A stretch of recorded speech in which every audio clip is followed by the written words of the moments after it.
With us this half hour. Well, even though it seems like things are getting back to a little bit of normalcy, you cannot hide from the impact of COVID-19. 7 News reporter George Godfrey has a look now at some of the industries here in South Carolina that could be feeling the effects months from now. It's been 6 months since the first reported case of COVID-19 in the state. However, the impact of the virus will last much longer. The state's tourism industry felt the impact of COVID-19 before the virus even hit the state. But after the first reported cases here, the impact was even greater. By the third week of April, we were bottomed out below 20% occupancy statewide. That was the worst. Never seen a decline like that in my entire life in the hospitality industry. Hotel occupancy is now in the 40 to 50% range, but South Carolinians in the tourism and hospitality industry are still out of work. We have 4 times the unemployment of any other industry in our state. We are the slowest to recover, restaurants being the hardest hit. The state's hospital system also felt the impact of the pandemic.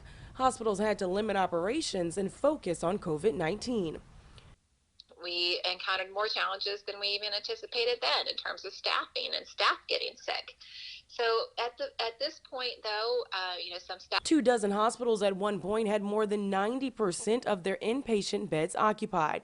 And with the fall and winter approaching, hospitals are on standby for added obstacles. Throw in the fact that there could be a hurricane and an evacuation off the coast, and it gets very complicated very quickly. The South Carolina Hospital Association is predicting a $3 billion loss in hospital revenue from the purchase of more PPE and having to suspend billable services like surgeries, a move that will have lasting impacts on both South Carolinians and the hospitals that care for them. Many people delayed care that they probably should have gotten. I think we're going to see the impact of delayed medical care for quite a long time.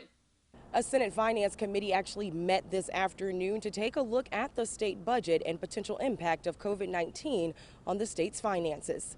In Columbia, George Godfrey, 7 News.